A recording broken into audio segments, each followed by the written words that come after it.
What's going on, guys? It's K-Dub here with another episode of Crypto Zombie. So if we have a look at what's going on today in the markets, we are seeing a lot of green for a lot of the alts. Bitcoin is sitting quite stable. As you can see right here, it's only up 0.01% according to CoinMarketCap, but we have a $217 billion overall market cap, and this has just been going up and up and up since yesterday. I woke up this morning, it was around 214. Now it's sitting at 217, and you're seeing a lot of love in the altcoin specifically. If we have a look at some of the biggest gainers of the day, we have Digitex futures up again 23% now. This was kind of to be expected after they had that massive sell-off the other day, and XRP is up as well. So what is going on with XRP? What is going on with Ripple? Well, it has been in the news for a lot of different reasons lately. One, you have at the Global Islamic Economic Summit, Ripple's global head of infrastructure disclosed the company's plans to expand into the Middle East by establishing an office in Dubai. He said, I think the UAE government saying that 50% of all government transactions will be on distributed ledger technology by 2020 is a fantastic way to encourage innovation. So, they have financial institutions in Saudi Arabia, Kuwait, and they've already started to utilize XRP to process cross-border payments to run pilot tests on the Ripple blockchain network. But that wasn't the only thing that came out as well. You also had a tweet by Wirex, so they're basically suggesting that XRP could be listed on Apple Pay through Wirex. So the addition of Apple Pay is still a work in progress, but it's seen as pretty positive news. As you can see, this is basically the tweet right here. Wirex is working on implementing with Apple Pay, confirmed, exclamation point, XRP, and then there's the link right here. But there was some other news that came out as well. So it says that they've also released part 2 of a 3-part series of why countries should encourage the development of crypto and blockchain technology. The report is called The Case for Digital Asset Regulation Part 2, Regulatory Approaches Driving Innovation in Thailand and Abu Dhabi. And finally, we also, let's not forget, OKEx, massive exchange. So they've added a new XRP BTC margin trading pair as well. So I think it's just a culmination of all of this news. That's obviously why XRP is having a great day today. As far as the overall markets go, clearly it's because Gwyneth Paltrow made a tweet. No, I don't know. But she did, though, actually. So basically what happened right here is she had a tweet that came out right here. This is it. So, long story short, it says that she's been an acting advisor, or she's been acting as an advisor for the Abra ICO, which is a project aimed at offering a wide range of services to facilitate access to cryptocurrencies. So it says that Gwyneth published a Q&A with Bill, I believe his name is Barhit, I don't know, founder and CEO of the cryptocurrency exchange app Abra from Goop website. So I guess she's been running this resource for nearly 10 years. So it's believed that Paltrow made this tweet with just a view to promote the website, attracting public attention to an article that's called The Basics of Bitcoin and Cryptocurrency and How to Invest. So, who knows, right? It sounds crazy, but maybe some people saw this and started buying in.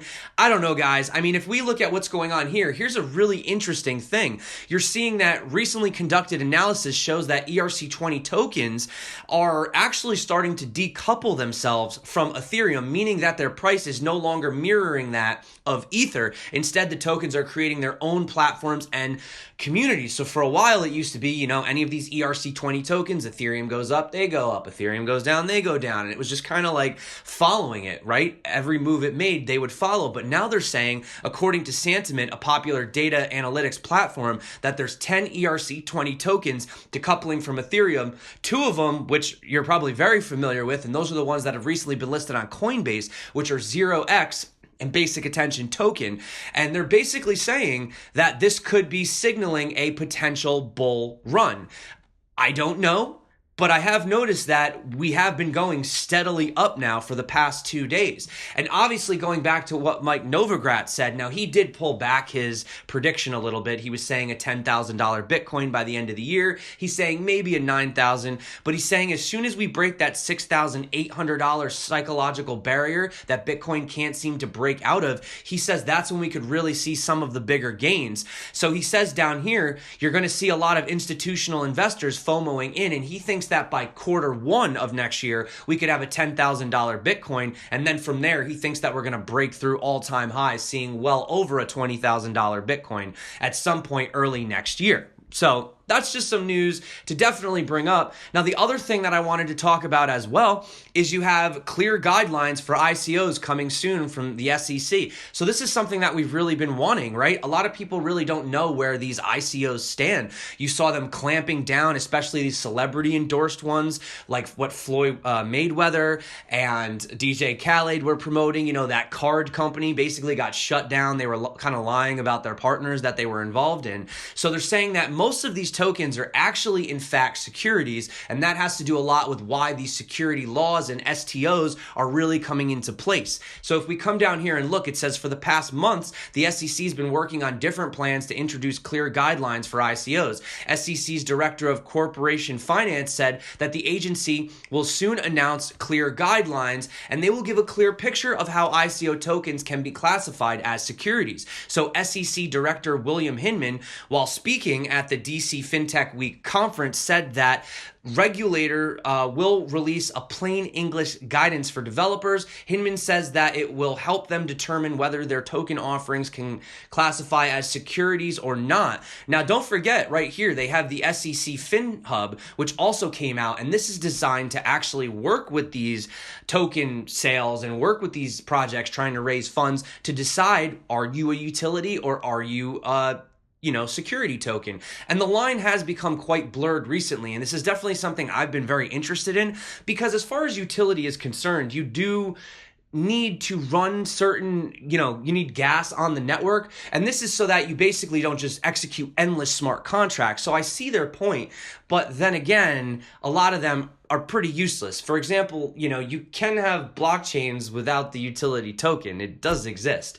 So anyway, they go down here and say, if someone's offering an instrument for money or other consideration to a third party, and that third party expects the offerer to generate a return or something that will increase the value of the coin or token or whatever they want to call it, then that's the expectation of return. We're generally going to see that that is a security. But my question is what do we invest in that we don't assume or hope that we're going to get a return? I mean, why are most of you investing in crypto, right? I mean, obviously we're all assuming to get a return, even down to Bitcoin and other coins. So I've always been a little confused by that statement. If you assume you're going to get a return, I mean, isn't that why most people invest? But maybe there's something I'm not getting. We definitely need to look into this a lot more moving forward. So that basically is it for now, and I want to get into some coin news.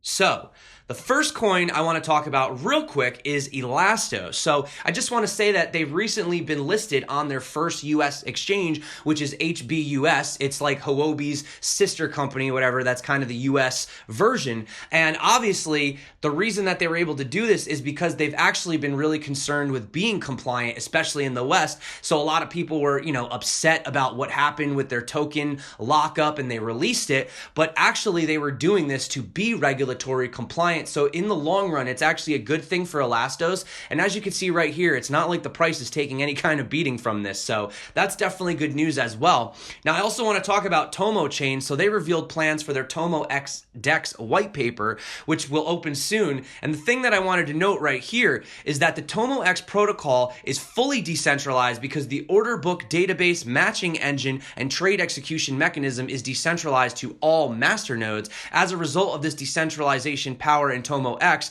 they say that we believe this can significantly reduce front-running risks that currently appear in some centralized exchanges or semi-decentralized exchanges. And we've seen a lot of these. Some exchanges claiming to be decentralized when they're not really decentralized. They have a centralized order book. But, that being said, I do find this quite interesting. There's a lot of DEXs coming out, guys. I don't think this is going to be the last that we're going to hear about it. I just hope that they can find a way to become sort of interoperable with each other to really have that liquidity, because without the liquidity, no one's going to use these DEXs. So, just got to keep it real here. Now, I also wanted to talk once again about Horizon State. So we talked about them yesterday. They partnered with that football project that they were doing. They weren't naming who it was, but now it looks like blockchain voting can be used in New Zealand politics. So you have the Opportunity Party is going to be using Horizon State's blockchain voting system to conduct its leadership election next month. By the way, today's election day, isn't it? Yeah. So happy voting if you guys are out there, Yeah. Anyway, so I also wanted to talk about this Reddit forum that has been absolutely devoted to the Oyster situation that's been going on. Obviously, you guys know what happened with that. It was really crazy. It was like an exit scam as far as the anonymous founder was concerned. So they're keeping everyone in the loop here. I'll drop this in the description. And they do say that they're going to pursue legal representation for investigation, see class action, etc. So, and they're going to make a new token with a new thing as well. So, I don't exactly know what's going to happen with the other one, but if you guys want, keep up on that information as well. Now, let's talk about NEO, guys. It's been a while. NEO's they used to be in the spotlight. I remember when I first got into crypto, everyone was talking about NEO, and lately it seems like not as many people are bringing them up, but this was really interesting. So this came from blocked.com, and this is Hongfei being actually interviewed, and they said, why is blockchain moving from finance to games? So basically, it says, on being asked about the focus of blockchain industry, Hongfei commented that NEO is focusing on game development. He said that during the early days of the blockchain, people were expecting the technology to be applied in the traditional finance industry, likely disrupting it. However, as implementation is facing barriers in terms of regulation, games are becoming the focus of projects like NEO. As you guys know, I've been really focused on gaming lately. I've had a lot of gaming people on the channel. I've been covering a lot of games lately. I think that this is a really good first step for adoption. So he also stated that there's only two ways in which finance and blockchain come together. The industry can either integrate blockchain into finance industry by cooperating with a licensed traditional financial institution, where the license may limit your business scope and your activities may be limited to what is permitted under the license, which is a tricky issue for blockchain companies. Or you may bypass the license by doing something that doesn't need a license. He noted further, in essence, blockchains can barely survive within the existing financial regulation system. So very interesting as far as that goes, if you guys want to read on a little bit more. But I actually kind of like the fact that NEO's been focusing on games lately. It encourages developers to get involved. And I think blockchain gaming is a great focus, to be honest with you. So that's actually kind of good to hear. Now, getting off topic, let's talk about once again, we have an Elon Musk scam tweet, except this time it was a little different how these guys did it. So they were able to use the verified symbol, but you see right here, it was actually Path UK who was verified, but they actually got their account hacked. That's what they said, according to their Twitter. And that's how they were able to basically, they just changed the name to Elon Musk. They still kept the verified symbol and obviously changed his picture. So it looks like, unfortunately, yeah, 0.4 Bitcoin. So, you figure that's a little less than something, probably around like $3,000 this guy made out with. So once again, there you go, guys. Do not ever send money to celebrities that are promising you to give you back more money. You know the spiel, how that goes. Now, I also wanted to talk about, yesterday we were talking about basically censorship for Andreas Antonopoulos and how his Bitly links he had linked for his new book basically got completely turned off with absolutely no reason. Now you have Off the Chain podcast apparently being blocked on Apple iTunes. Now, this was the title of my video yesterday was can Bitcoin become $10 million? And yeah, it was a little, clicky, whatever, but it was actually based off of this Off the Chain podcast. And the crazy thing is that it actually ended up trending at number 4 in the US for the investing category before it was mysteriously disabled. So, obviously, Anthony Pompliano, he said in the tweet, we had no warning. We don't know why they took down our podcast, but they can't take down Bitcoin. Yeah, but he also said that searches for the podcast are not working. So there you go. There's just more censorship happening, and why? They're not giving examples. They're not letting people know why they're doing this. And yeah, this is actually something that I will go into a lot later. I was speaking with Adam Charles from Boosto, and he was talking about how, these platforms, or these app stores, everybody thinks it's just Google, the Google store or, the Apple store. And really, you can run these applications anywhere. You know what I'm saying? I mean, look at what Elastos is trying to do. You don't need these stores to run these applications. They're essentially just glorified little mini websites. But we'll talk about that later. I don't agree with this censorship, especially without given reason. And there was nothing wrong with the podcast. So just kind of got to defend my man Pomp over there. Just got to defend him. Now, let's also talk real quick about Bitmain. So they've announced that they've developed their new 7 nanometer application specific circuit, which is an ASIC mining chip. So for the SHA-256 algorithm. So I'm not going to go into this. It goes into a lot of specific details. Essentially, very competitive once again. And this comes out just right after, actually 2 days after to be specific, when Bitfury unveiled their new SHA-256 ASIC chip, the Bitfury Clark, which is much larger at 14 nanometers, but they're saying that it offers unparalleled efficiency. The other thing that's interesting too is this was also after, Bitfury raised 80 million in a closed fund round. So, I mean, yeah, these guys have always been ahead of the curve. They're always going to keep developing new stuff. Some people say that it's too centralized. They're the monster or whatever, but it's competitive, and what can I say? These guys are developing the chips, they're using it, it's working, so that's just competitive business, really. I mean, if somebody else has an issue, take them down, I mean, there you go. Make your own mining facility and build your own chips. So anyway, I wanted to also talk about this right here from Blockchains LLC Global Event Launch Keynote. Now, this is really cool because these are the guys that purchased all that land in Nevada, and they're actually looking to build a blockchain smart city. They're going to have all different types of things. They're going to have schools, everything down to even their own bank. And it's going to be run on, obviously, the blockchain. And if you want over here, well, this is the speech right here from the keynote. If you actually want to watch the whole thing, it's about 37 minutes long. And then here is their write-up. Now, this comes from Token News. And this basically breaks down everything super quick for you. So it's really quick. If you don't want to watch the 37-minute video, you could pretty much get this over here. So there you go. Blockchain cities now, guys. Things are getting absolutely crazy. And let's not mention the fact that Bank of America, which is the second largest bank in the United States, has now secured another patent for tamper-responsive storage of private keys. Why are they doing this? Why are they interested in private keys? So it says the current storage for private keys are lacking in real-time response to breaches, and such misappropriation of private keys is not amply prevented. The patent filing goes on to state that with most private key storages being based on regular consumer-grade devices, they are susceptible to being tampered by anyone looking to usurp the user's identity. So one feature of the project will be the ability of the private keys owners to receive real-time alerts on whether their private keys are being tampered with. So if that's not bullish news, I don't know what is. And I love to speak about adoption at the end of all of my videos. That's a really big thing of mine. But I also wanted to just talk about this article that came out from Chris C. from Cardstack. Now, I had an opportunity to speak with him on the channel quite some time ago, but it was a little confusing. It's a very confusing project, Cardstack, but I like his approach to how we're going to get these people in. And I wanted to take a few quotes that came out from a recent interview. And he says, potential blockchain users ultimately don't care how beautiful the cryptography is. They care whether they can get things done. If we want more people to get on board with the decentralized internet, then we need to devote significant efforts to getting those users' experiences right. Users need to be able to start with an experience that they're familiar with, and then given opportunities to move to more advanced decentralized work flows.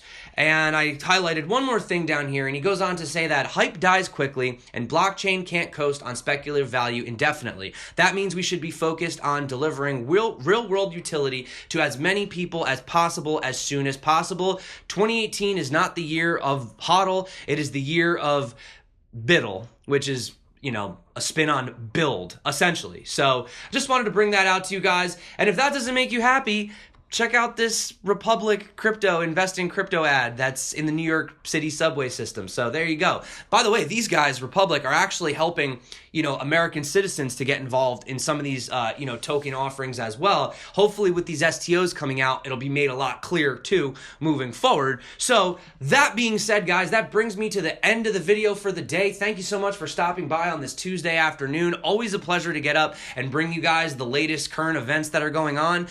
And definitely appreciate everyone that's been liking, subscribing, commenting, everyone that's been joining the Telegram group, dropping comments below, checking out the newsletter. Really appreciate, guys. It's all about community here. So that being said, my name's K-Dub. This is Crypto Zombie. Until next time, stay crypto and peace out.